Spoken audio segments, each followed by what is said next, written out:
me welcome Amie Shao of Mass Design in Boston, Massachusetts. She will present the 2019 Curt Guest Lecture in Architecture. Her lecture, Beyond the Building, will be this evening and is part of our lecture series this year, Anonymity. Since its founding in 2008, Mass Design Group has centered its work on the principle that architecture is never neutral. It either heals or it hurts. Shao will present a series of recent projects that refocus the conversation from what architecture is to what it does. In her lecture, she will showcase ways that Mass is expanding the architectural practice model through work that uncovers local needs and opportunities, advances the well-being of individuals and communities, and amplifies regional investment and captures the value of design and its effect on people's lives. Shao has led the Mass Design Group's research and community engagement work since 2010. She coordinated the production of national health infrastructure standards for the Liberian Ministry of Health and has been involved in the planning and assessment of numerous healthcare facilities in Africa, Haiti, and the United States. She has worked in collaboration with Cincinnati Children's Hospital to study the spatial needs of children with cerebral palsy, and more recently with Ariadne Labs on the impact of design on clinical care and childbirth. In addition to guiding impact assessment for Mass's built projects, he has also directed a range of research initiatives, all aimed at understanding the impact of the built environment on individual and community health. Prior to joining Mass, Amie worked in the Office for Metropolitan Architecture in Beijing, Work Architecture Company in New York City, in situ in Panama, and Amie received her Master of Architecture and a certificate in Urban Policy and Planning from Princeton University. Please join me in welcoming Amie Shao.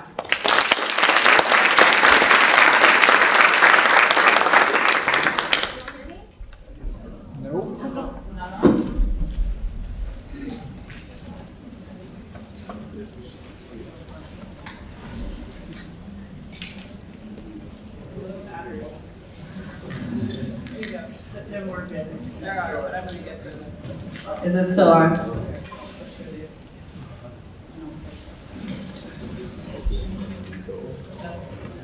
This works now? Yeah. All right. Thank you so much for having me here today. I'm really happy to be in Iowa. So I thought I'd begin a little bit by just kind of introducing the firm, and then we'll go from there. So Mass Design Group was founded around the premise that architecture is never neutral. It either helps or it hurts. As a nonprofit design collective, our mission is to research and build and advocate for design that promotes health and community dignity and justice. We are based in Boston, Massachusetts, in Kigali, Rwanda, and over the past 10 years, as a young firm, we've been able to have the pleasure to work in over 21 countries and build 20 projects.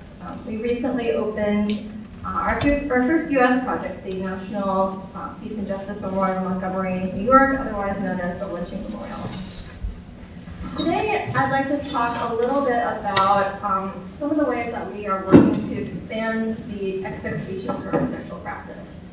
I'm going to present a few projects in Africa and Haiti that frame a larger thesis around how design can be leveraged to improve the lives of individuals and communities, and later on show a little bit of US-based healthcare research and design projects that I've been leading.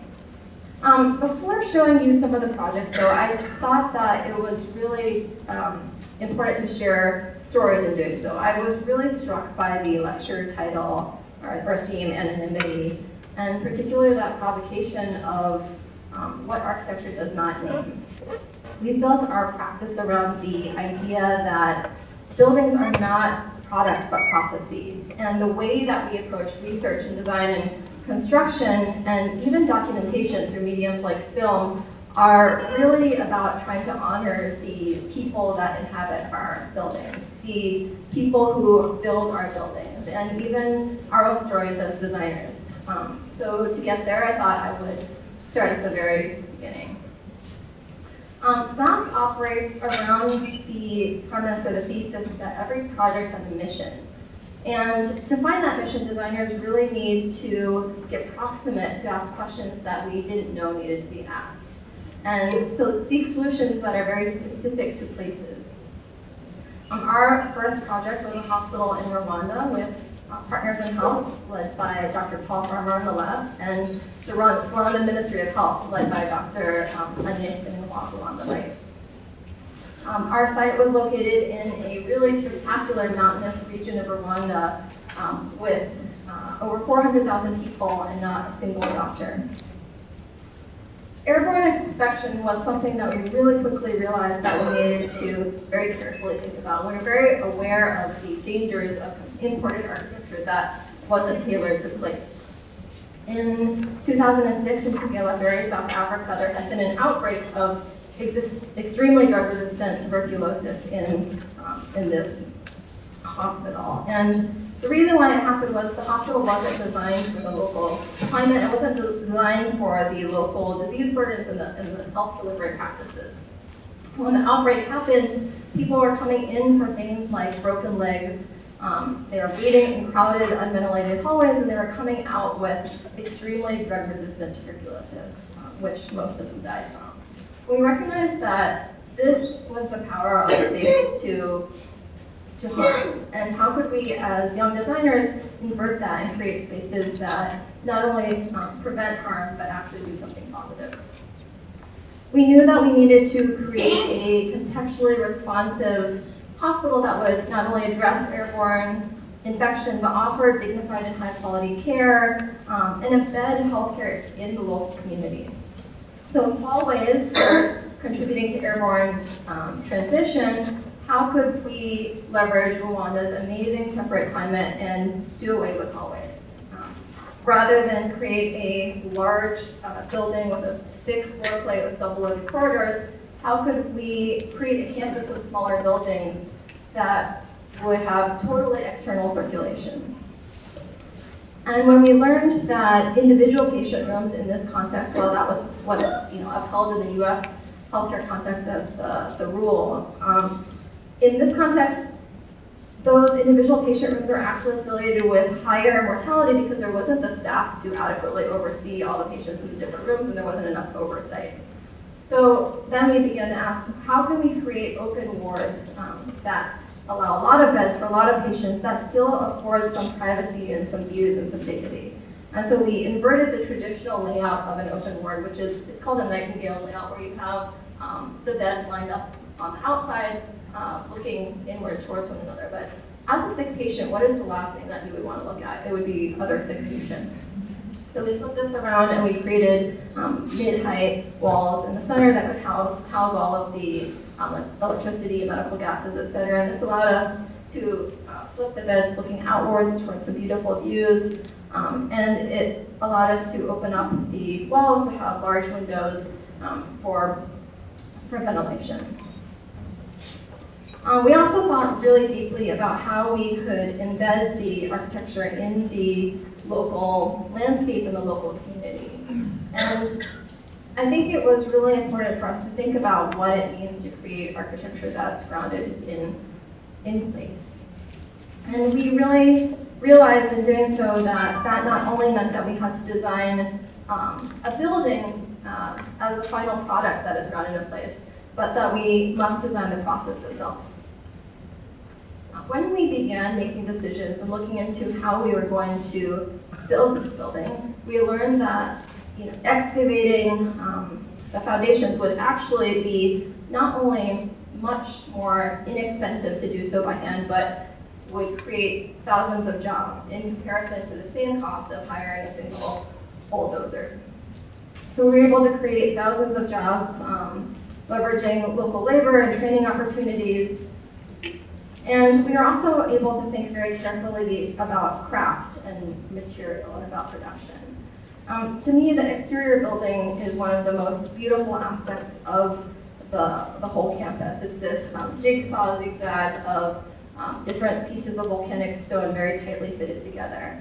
And to me, that story of that stone and the story of the men and women that built it is really a testament to the power of craft and the power of beauty. So I'd like to show you a little snippet from a film that we put together.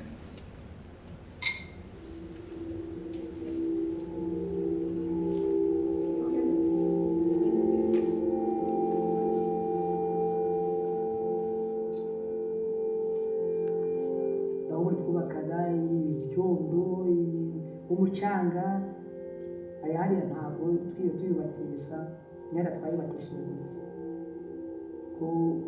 kuri masari.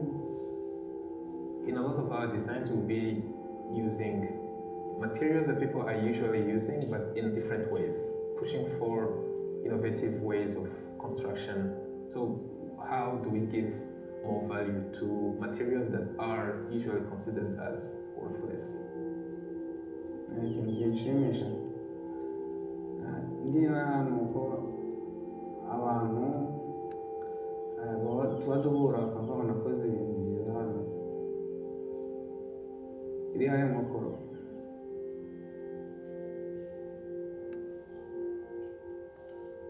Everything that we used before was something that has to be imported, like steel, the cement, the glass, but we can do something very beautiful that is originally Rwandan.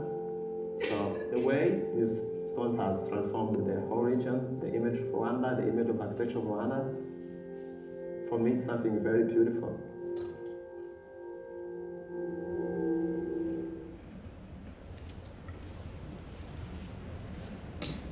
So this was the first building that the Masons built using the volcanic stone, and they started on that front face that you can see right here. And by the time they wrapped around the whole thing and they got back to the front, they asked if they could rebuild it. And I think that that was a really powerful testament to the skills and the pride that they had accrued in learning this craft. And they wanted to knock the front down, do it again using. You could tell the difference in their joinery. It was just incredible, the kind of evolution around the building. And I think that stories like that, as well as stories like that of Akiza, who you saw in the video, one of the stonemasons, are really important for us to remember. And you also saw Anne-Marie, who was the woman stonemason. We made it a really big point to hire women in higher level craft positions in this, and that was something that traditionally had never been done in Rwanda, and it totally created a new expectation and opportunity for women to occupy certain types of position and leadership paths in the construction industry. And then Hakiza and other stonemasons are now sought all over Rwanda to build these types of walls, and I think that's a really powerful story to what you can do with the process as an architect. In my mind, the metric for the impact that Butaro created, though, it wasn't only the improved health outcomes in the hospital, and it wasn't only the number of people that we were able to hire and train in the process, but the momentum that the project ultimately created. The completion of Butaro led to a ripple of other projects that then ensued. So this was a series of doctors' houses that we built once there was a up and running, really fantastic hospital in this place. They needed to lure the best doctors and nurses in to work in this place. So we built housing. Some images of the interiors. After that, when they began to treat the diseases that they knew that they needed to treat, then they began to realize that there were no rural healthcare facilities for treating things like cancer. So we built the first ambulatory cancer center in East Africa for Partners in Health and the Ministry of Health. Here's a shot of the interior and the views. And I think that if you imagine the type of cancer treatment spaces that we have here in the US, that this ultimately strives to be something that is very different and very ingrained in the nature of the place and the community that's serving. After that, we realized that we needed to have housing to support the people that were then coming in from a far distance away to go to the cancer center. So this was oncology housing, which is now currently being constructed for those patients and their families.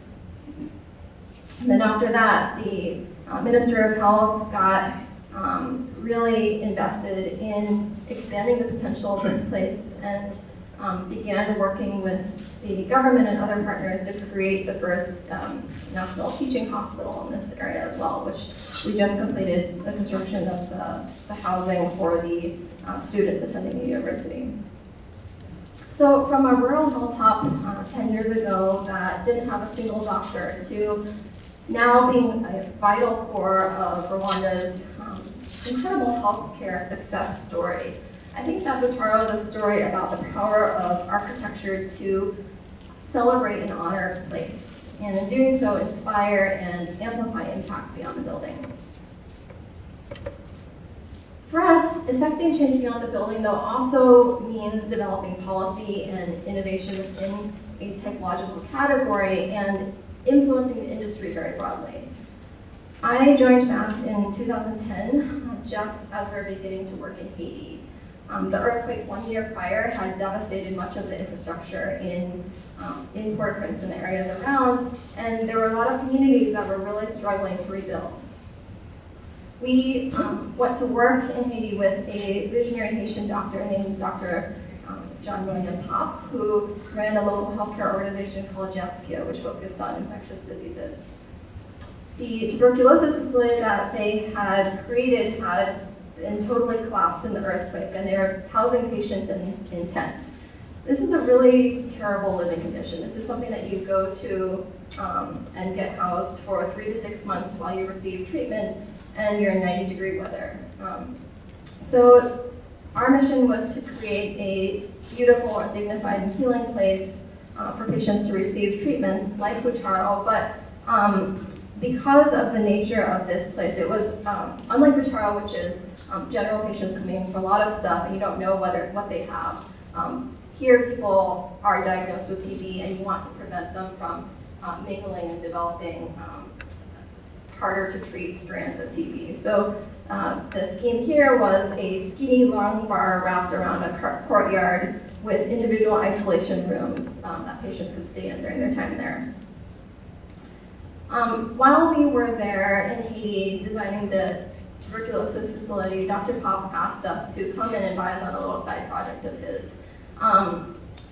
While UN peacekeepers had come into the country to help deal with the aftermath of the earthquake, cholera ensued. And the outbreak that happened was really devastating for the country. And Dr. Pop and his team hadn't been treating cholera, but the immensity of the problem and the inability of all of the international organizations to deal with it led him to begin to take on that work as well. So they had this wasn't the exact tent, but they had tents exactly like this, which were what were being done all over the place. So it was a giant army-like tent with army cots with a hole cut in the circle for you to defecate through. And cholera is an immensely undignified and terrible disease, as I'm sure you all know. And what they called us over to advise on was they weren't able to accommodate the number of patients that they had in these temporary tents, and moreover, they were obviously not suited to being able to provide good treatment for these patients. So he had consulted one of his local engineers on staff to design a slightly less temporary, slightly bigger solution.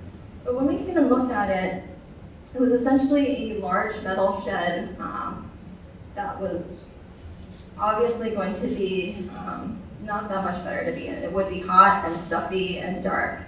And we very quickly realized that cholera wasn't a disease that was going to be eradicated from Haiti anytime soon. And we needed to think about how we could develop a permanent solution for what was likely to be a permanent problem.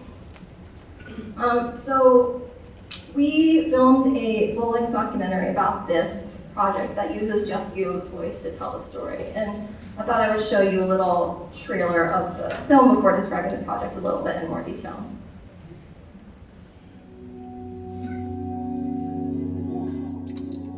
I went into infectious diseases because I knew that they were the diseases that kill my people. I thought that this was a profession where you could actually do something. Breaking news out of Haiti. A massive catastrophic earthquake has struck the country. Tens of thousands of people. 100,000 dead. All that we have done within a few seconds were destroyed. 9 months after the earthquake, a new disaster in Haiti, an epidemic of cholera. 20,000 cases, up to 200,000 people. Yes, there was a big earthquake, and then this cholera hit, but they were completely unrelated. In Haiti, we need to hit cholera very hard. We need to make sure that the bacteria doesn't stay into our soil, into our water. Clearly, the infrastructure is key. There was always a sense that we could do better, to create a structure that would be adapted to the needs of the people and that would have some kind of dignity that is fully Haitian. Development does not rely on health. Economic opportunities and education are also essential.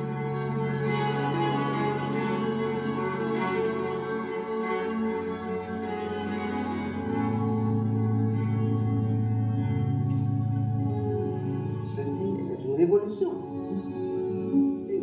positive.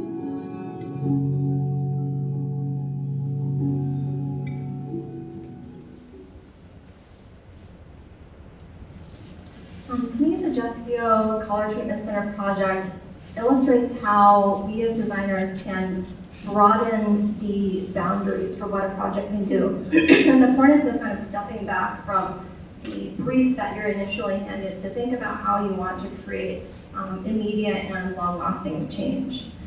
So as you heard, the project began with an intent to create a place for treating patients after they're infected. But we quickly realized that that was going to be necessary, but almost a band-aid in some way. We really needed to address the root cause of the problem, which was groundwater contamination. So what was happening is in those temporary color treatment facilities, they're collecting all of the infected waste in porta potties, and that was being collected in these giant sewage trucks and then being just taken slightly to the outskirts and dumped everywhere. And so when we realized the importance of stepping back out of the immediate boundaries of what we perceived as our project, we began to realize that our project wouldn't be successful if it was just a space to treat cholera patients, that we needed to think bigger picture about how we would be able to embed wastewater treatment facilities into the infrastructure itself. So underneath the treatment facility, there is a decontamination system that basically takes infected cholera human waste and outputs gray water. I think that this project is really interesting to me for another reason, and that is the ability to think about how we design across scales. So I'm going to show you some pictures of our normal scope and scale of building as architects, which is the building. And we, of course, tried to create a dignified space with light and air and greenery. Here are a few images, but I think in this case it really became evident to us that we needed to both think smaller and bigger from the traditional building scale. One of those scales, if you look a little bit closer, was furniture. And as you had seen in the previous pictures, what existed were army cots with a hole cut out. And that was an incredibly undignified, uncomfortable, and frankly inefficient system because they were in such a hurry to create those cots that if you imagine cutting a hole in a tarp, the tarp will rip after a certain amount of weight and a certain amount of time. And because of the way that those were deconstructed, they just have to trash the whole thing and get another one. And so we began to think about how we could design furniture that would allow patients to be a little bit more comfortable, to not just be laying flat on their back all the time, but sit up. And we designed a slip cover system that allowed the staff and the clinicians to take off the fabric piece, sanitize it, and put it back on in a way that also it could be replaced without having to throw the whole piece of furniture away if it got messed up. So we worked with Curt Miller, which is a furniture company in the US. I think it's very well known for healthcare furniture as well as all of the kind of beams-like stuff. They run design within reach, etc. And that was a really great process. We also were able to work with local metal workers to think about how we could create screens and facades to let in light and ventilation. This is a traditional Haitian craft that you see all around the streets of Port-au-Prince. They take old oil drums, cut the tops off, roll the sides out, and create these beautiful, intricate, kind of latticed carvings.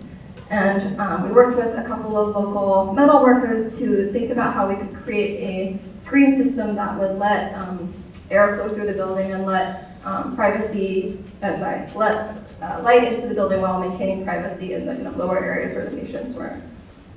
And I think the end result, I mean, I liken this to a cheese grater, so that's exactly how it was fabricated, but it was a very simple fabrication mode that allowed, I think, a very beautiful result. In my mind, along with that immediate local impact, the biggest contribution of the CTC was what it stood for and the model it created, which was the idea that disaster recovery infrastructure doesn't need to be a Band-Aid, but it can be long-term and high quality and integrated. So I wanted to take a pause for a quick minute and talk a little bit about why healthcare work means so much to me. This was not something that I planned on doing. I kind of fell into it, but I wanted to tell you a little bit of a personal story that for me situates what we're doing abroad and what we're beginning to do at home. So this was me 2 years ago. Thankfully, I don't have that now, but I walked into a hospital for a routine 7-month ultrasound, and I did not end up leaving the hospital for over 2 months. So until then, my pregnancy had gone very smoothly, except for this first ultrasound moment where the doctor told us that we were expecting twins. But other than that, there were no surprises. However, at that 32-week checkup, I was diagnosed with not only severe anemia, which required me to get a series of blood transfusions, but in the ultrasound scans, what they discovered was that one of my daughter's umbilical cords was constricted. It was a potentially fatal condition. So with nothing but my cell phone and the clothes on my back, I was immediately hospitalized, not knowing if I would have to deliver that day or if I would be able to make it a couple more weeks to the 34-week mark, which is the the safety threshold for preemies.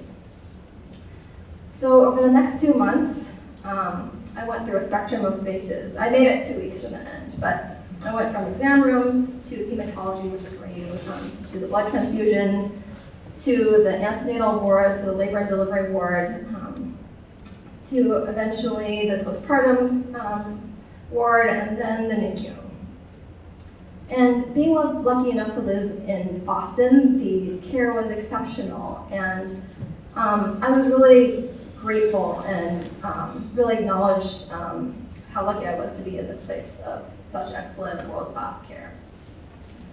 But despite being kind of healthcare designer, somebody who designs hospital spaces, I really wasn't prepared for what it would be like to live in one. In the antenatal ward, I wasn't allowed out of the building, much less off the hallway. On the L&D floor, I wasn't able to see another woman or another baby the entire time. And in my room, there were 7 different types of trash cans on the wall. One of them you can't see.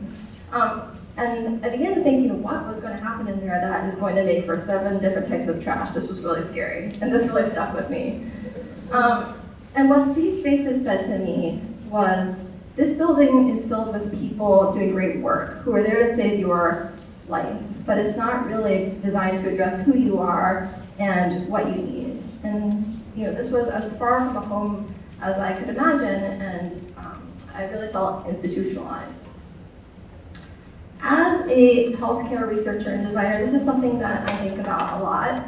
And we have learned that in our quest to design spaces that improve outcomes and reduce risk, a lot of facilities forget that efficiency and high performance and great health outcomes aren't the end-all be-all. That hospitals and other healthcare spaces are the most institutional spaces that a lot of us will ever experience. And they're also one of the spaces for the most human and existential moments of our lives.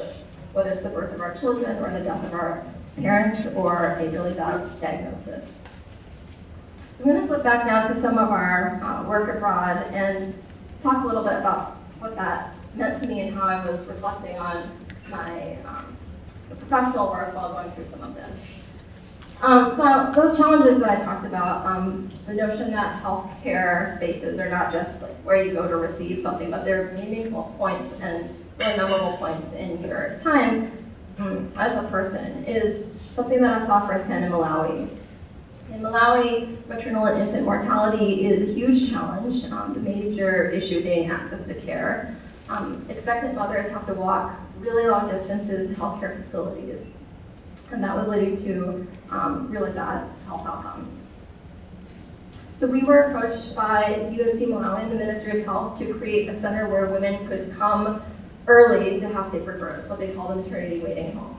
So maternity waiting homes create a place for women to stay in the weeks prior to labor in safe proximity to medical facility. They particularly target women with high-risk births. They are getting increasingly popular in a lot of developing countries, but research showed that they really range in effectiveness due to the lack of space and basic comforts and ventilation and sanitation. Namely, like, we know that they as a model work, but nobody knew exactly how to design them and what a successful design meant. In Malawi, the existing government maternity waiting home model was this barracks-like building, which is almost like a cow barn of sorts, which was a large, dark, unventilated room with 36 women crowded into one hot, stuffy space.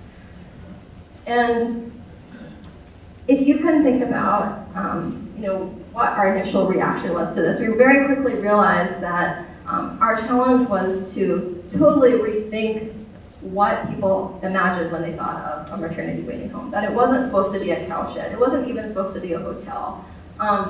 It was really about stepping back and thinking about the question at hand, which was how do we increase utilization and we encourage a positive experience for women so that they come and they come back. From our immersion and our facility visits and the time that we spent speaking with mothers and families and caregivers, we really were inspired by the incredible social interaction that we saw going on outside these facilities. So as you can imagine, nobody wanted to be inside them. They would sleep there at night. But during the day, there were women all around the hot, sunny grounds of the facility with all of their stuff. And every woman would come with an average of 2 other women and their kids, they would maybe be with their mother-in-law and their sister-in-law, etc.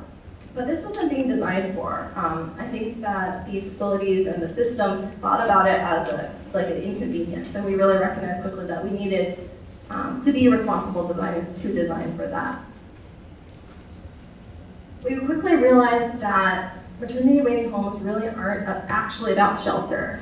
The real opportunity is to create community spaces where women can begin a shared collective experience of motherhood. And our questions were, how can we design a maternity waiting home that actually encourages women to come and stay? How can it transform waiting into not just waiting, but a positive, productive experience? And if it's supposed to be a home, maternity waiting home, how can it reflect these women's personal experiences? We took our design cues from the villages around and the places that these women were coming from and the incredible social interactions that they supported. We made our facility a series of intimate sleeping rooms, very much like a village, arranged around a series of courtyards. We added toilets and showers as well as shared common space for things like storage of personal items. And we incorporated bench seating so that women could gather and talk in the shade outdoors during the day that at nighttime would double as sleeping spaces for all of their guardians and women coming with them. After the building opened in 2015, we did an impact evaluation to really answer if what we had set out to do was successful. We wanted to know how designing maternity waiting homes could actually better meet mothers' needs, thereby influencing and improving user satisfaction and ultimately the use of the maternity waiting homes, and then kind of by extension improve the health outcomes. So we developed a IRB study. It stands for Institutional Review Board. I think it's like a really solid academic study. We got approved by the Ministry of Health. We surveyed over 600 women at our facility as well as a comparable Ministry of Health facility to really compare the two models about their experiences. And we also conducted a series of qualitative interviews of women to understand their stories. And the evaluation proved that the village or the new design had a much higher user satisfaction rating because it was not viewed as an institution, but it was ultimately viewed as a community space for mothers to support one another.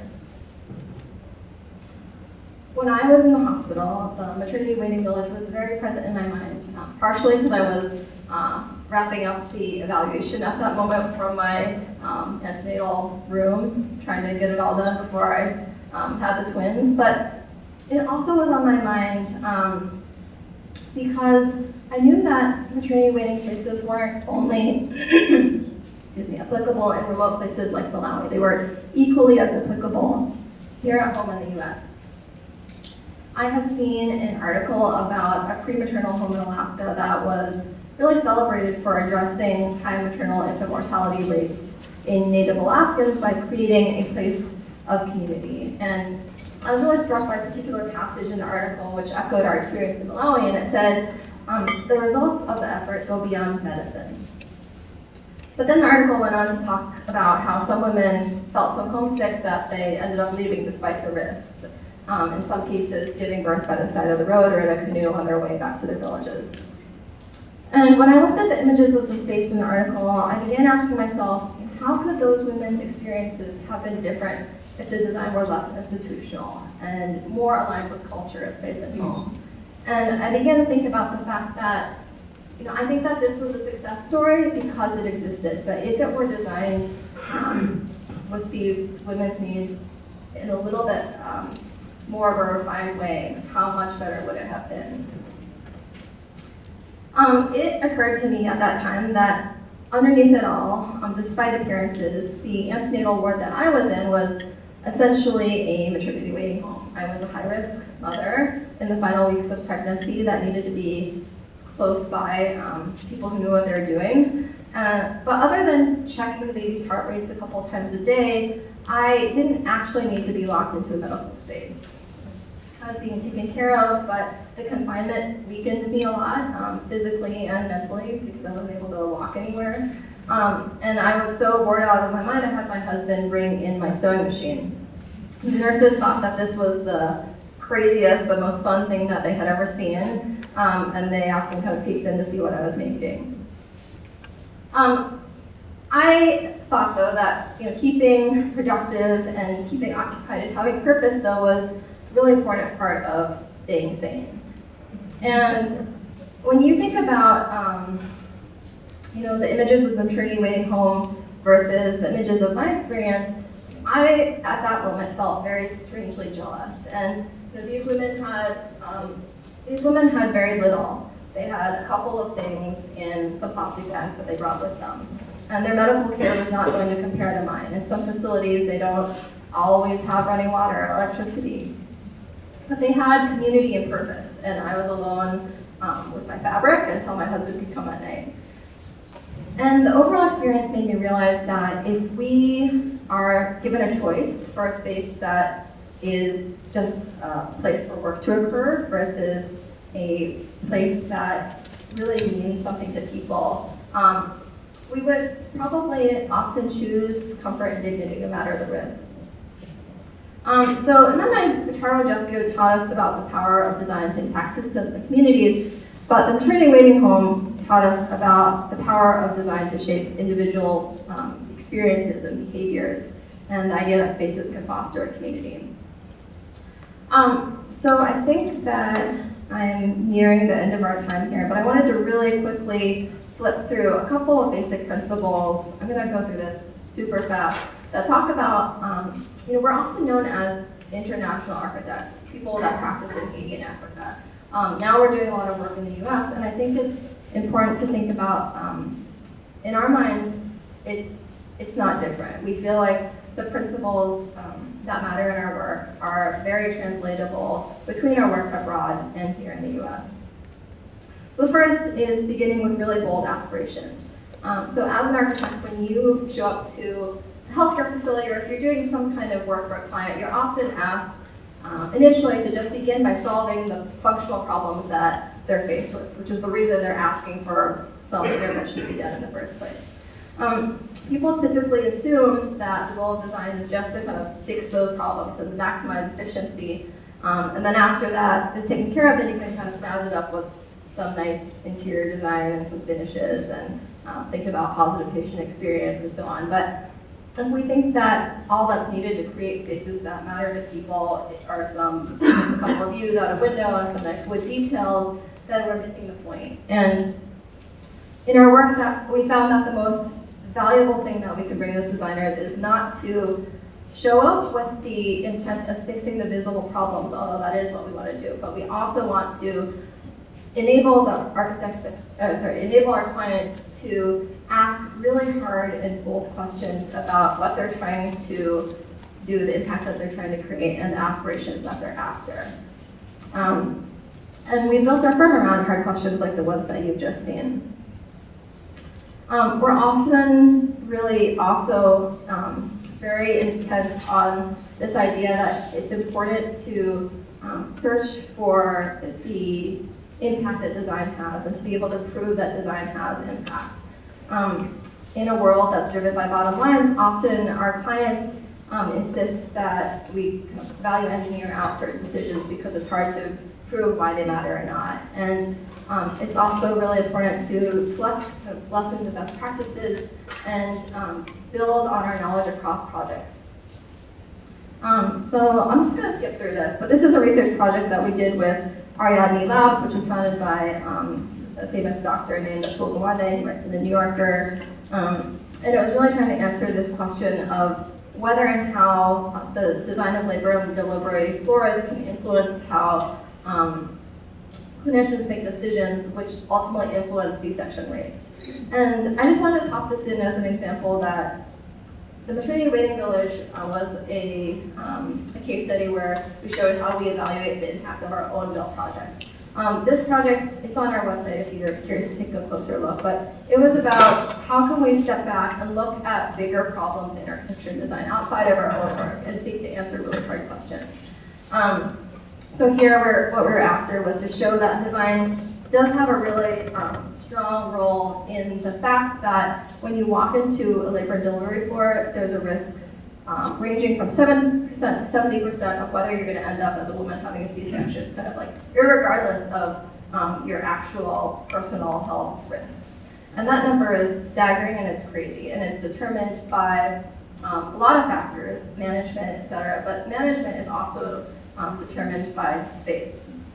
And so we went through a lot of case studies and visited a lot of existing labor delivery floors across the US and grouped our findings into 4 different categories. And we ultimately were able to write up a report for the Robert Wood Johnson Foundation, which funded the project, which really answered how the design of spaces did in fact kind of correlate to different trends and create different pressures on clinicians that ultimately did relate to these spikes in C-section rates.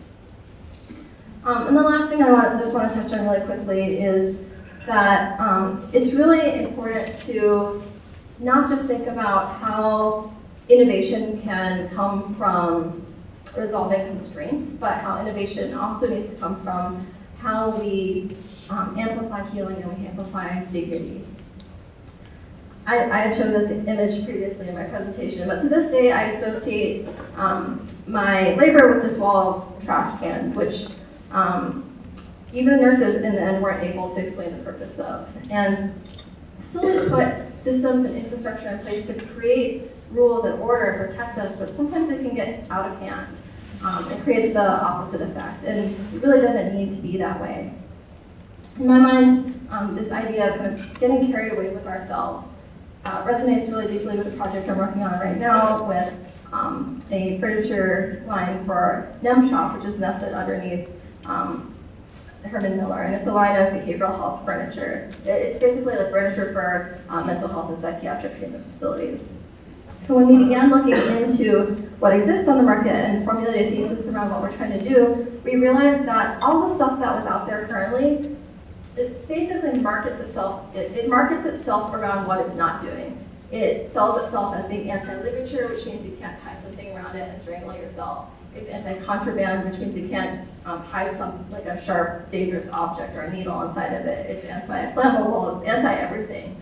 And we began to ask ourselves, yes, we need to honor and respect these very harsh constraints that we have to own up to in this very difficult treatment space. But we also need to have a very strong thesis about what we actually want to do, not just what we don't want to do. We visited a bunch of facilities to understand how they're currently using furniture and what currently exists in there. And these were the types of spaces that we saw. And I think that it was a really eye-opening experience for us to realize that the types of spaces and the types of furniture that exist in these spaces are reactions to adverse events, and they build upon one another. And what that results in is spaces that feel penal, spaces where you're kind of devoid of comfort, of kind of texture, of the sensibilities that allow you to kind of calm down and feel grounded as an individual. And they ultimately solve for safety, but they totally contradict the type of environment that is necessary to help you receive the type of therapy that you're there to get. I wanted to reassure you that Maya and Zuri are totally fine. This is them in the fall. But, you know, I think that I look back on my time in the hospital very fondly because it was a happy ending. And had it not been a happy ending, I think I would have looked back on these images and this environment and thought that this is not a space that honors new life and bringing new life into the world. And you know, none of us are here doing design because we want to create places that are institutional but tolerable. And I wanted to end a little bit with a personal story about across all of the projects that I've shown, I think that there's a common thread about what it means to create spaces that honor place and culture and home and identity. And we are all searching for our place in architecture. And through it all, you know, we have to recognize that as designers, we also need to ask ourselves where we can build upon our own personal experiences and our own personal backgrounds to bring meaning to our work. So one of the reasons that I was excited to be here today is that this is actually the place that I'm from. And I don't only mean that in terms of Ames, Iowa, but I mean that in terms of this building. My father, Paul Shao, has been teaching here since I was a little kid. I spent a lot of time helping him with sculpture projects and perusing his literature and playing with it. This is his office. Yeah, I don't think it's any cleaner than it was then. And handing out squares of American cheese to students building this sculpture, which was where the new extension of this building now sits. It was taken away after that.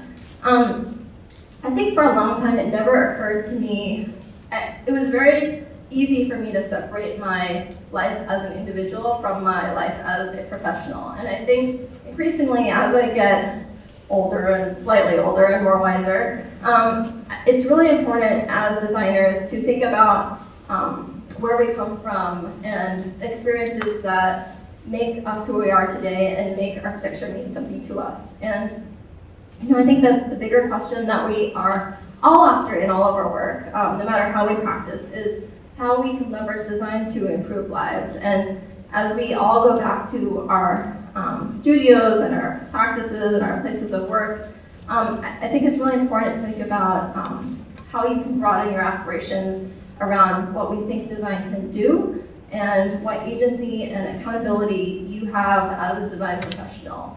And ultimately, I think that we all believe that spaces can have a very deep and resonant impact beyond the building.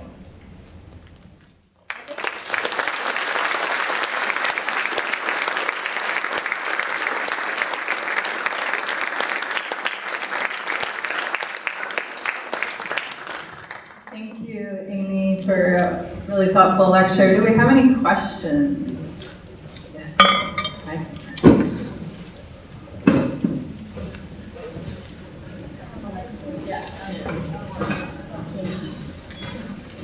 Hello. My name is Cameron Gray, and so one thing that was really impactful for me is to hear talk about place and the importance of not only designing to make a aesthetically or beautiful looking building, but it also a building that also incorporates the community within it, and also making sure that it serves as a multitude of different different factions if it needs to be. And one thing I want to ask you about is this idea of place and the lack of that I see in architecture within the American scape, and in the sense of where there are a lot of times where the buildings aren't made for the particular communities that they're in housing, in the sense of not giving homeless people a place to actually inhabit, actually being around them. And so my question is there a place for that here in America, and how do we start making that change of starting to design for themselves? I think so first I'll talk about working abroad or working in places that are different than what we know. And I think we have to walk a very fine line when thinking about how we design for place, in that I think the initial reaction that people have is to grab onto this idea of vernacular, and what that often results in is they go to a place like Haiti or Africa, and you think that everything that you need to design needs to be a bamboo hut. And there's ways to kind of draw inspiration from what exists in kind of traditional architecture or existing materials without assuming that people only deserve what they already have or what's familiar to them. And there's a way to kind of blend what is under-leveraged with things that could be better, if you know what I mean. And then working in the US in places that are closer or more familiar to us, I think we fundamentally don't really see there being a huge schism or difference between the two. And I think the key that we see in making that a reality is this idea of deep immersion and user engagement. And in trying to understand what a project needs to do, and to kind of back up a client's initial ideas about what a project is and what it should contain, it's really important for us to not just do the typical, which is hold a couple of community meetings and I don't know, they talk to whoever who happens to show up, but to create other avenues for talking to people who may not be empowered to come to that. So it's also really important for us to create avenues for decision making and feedback that are not only with like the executives and the board members of the client organization, but to do that with residents, to do that with the types of people who we ultimately think would be using the building, like staff and patients, and have a really holistic sense of needs and opportunities and things that we didn't even know could exist within something like a health clinic. And that really helps to inform what it could be. Like, when people come to us saying we need a clinic or we need a school, in doing that kind of engagement and immersion, you ultimately end up with something that still fits that word, but it's a much richer definition than what you started out with. So I think the key to finding those answers is always being able to make this space and a room for talking to people and not kind of rushing to conclusions around what a project needs to answer. More questions? Yes.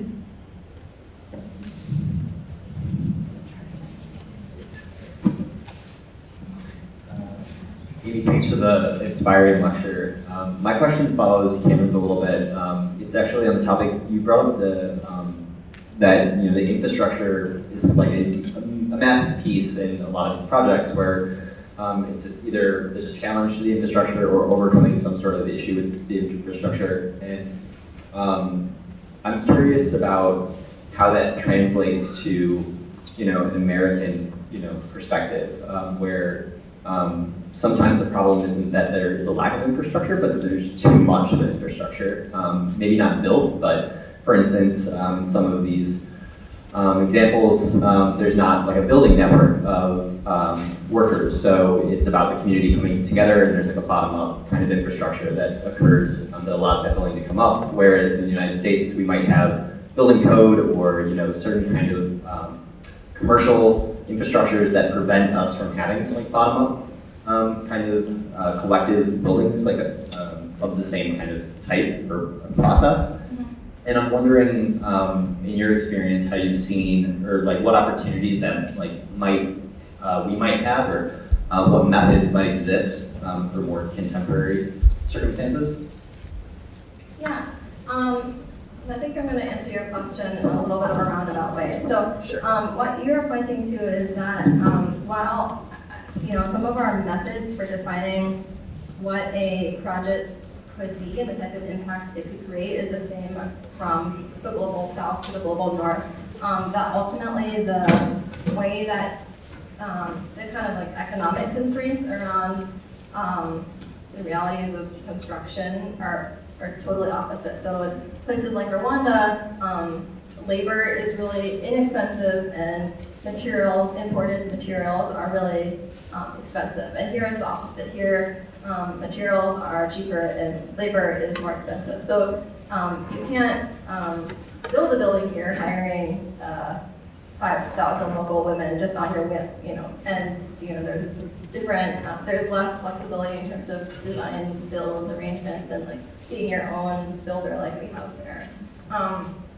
That being said, I think that we can think more. So what we call a lot of how we practice in places like Africa and Haiti is we use this term low fab, which encompasses a lot of ideas, but it's fundamentally about like locally fabricated approaches, leveraging local materials, local labor to create impact in the construction process. And I think that we as designers need to think really carefully about what that means in a US context. And low fab for us doesn't just mean getting LEED certified, but it means, it's not quite the same in that you're not going to magically have this volcanic stone in the middle of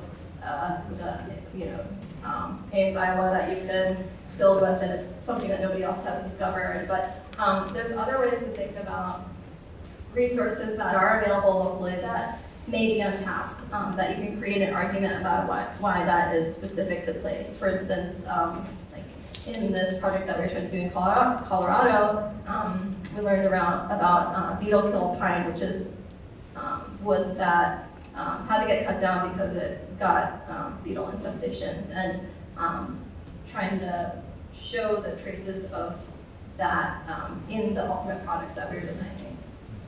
Or in a project that we were doing in Louisiana, learning that this native tribe that we had been working with had a very solid shipbuilding industry before the economy deteriorated, and that there were a lot of people in the local community who had incredible like, welding and shipbuilding skills that then we tried to translate to think about how that might surface itself in the ultimate community center that we were designing for this native population on Ile de Jean Charles, which was getting relocated due to their climate refugees. So I think that there are ways, I don't know if I directly answered your question, but I think that there are ways to think about how we kind of both honor and translate some of the principles that we're trying to attain while recognizing the differences in the regulatory structures and the ways that buildings get built and the differences in the two places. Okay, we have time for one more question.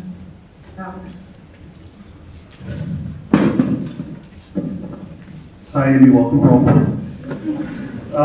My question is related to the statement about each project has a mission and how you might go about reviewing that or discussing that with clients. It strikes me that if the problem-solving method is similar to IDEO's method where they talk about different streets, say a noun and a verb, building a well, the well is a noun, what does it mean to gather water as a verb, right? So what I'm curious about is, if every project has a mission and you start off being bold and aspirational, do you find that you need to continue to lead your clients to sort of reset this as like, no, let's talk about the bigger picture? Or do they eventually sort of take over and start talking and saying like, here's our broader goals? I'm wondering like how much you all find yourself having to lead that conversation. It depends on the client. I think some clients come with a bigger vision already, which then we try to make sure that there's clarity of language and buy-in from everybody that needs to buy into it. But sometimes they come with something that is very big, like we want to create a school in this place. And in doing immersion, we sometimes find out things like, oh, they thought it was going to be a primary school. Well, actually, there's plenty of primary schools around. What they really need is a middle school, and it needs to be for girls, and it needs to address like low rate of girls not going to school because of menstruation or something like that. And so part of that is answered in us finding out stuff ourselves through the immersion and kind of running that by clients. But we actually always start off projects with this exercise, which we call the impact design methodology. And I think that it's taken, so Maps as a firm straddles a lot of different worlds. One of those worlds is architecture, one of those is the human-centered design world, and one of them is the social impact world. And from the social impact world, we adapted an exercise which was developed by Rainer Arnold Fellows called the DIF design. I can't remember what it stands for, but we adapted it, and we have this wheel, which essentially has mission, method, impact, and behavior change. And at the beginning of every project for ourselves, and then in a workshop with clients, we go around this and we do a collective exercise where we really try to step back and create really simplified sentences or phrases around what is the ultimate problem that we're after, what is the big idea, how do we get there, what are the couple of single most powerful ways that we would measure success afterwards, and what is the ultimate kind of bigger or systemic change that we're after, which is probably like regional or national. What change do we want to inspire after this building is built, and what effect do we want to have on the industry? So we start with that exercise, and at first it's very crude, but as we get to concept design, then it becomes much more crystal clear what the project is all about. We begin to craft a narrative that then we can back up with conceptual design. And for us, as I think you've probably seen in the presentation, like the concept of narrative and being able to talk about what a building is trying to do and the problems that it's trying to solve and the approach that it's trying to take is a really important part of how we generate design. And I think really important to think about. Thank you. One more round of applause.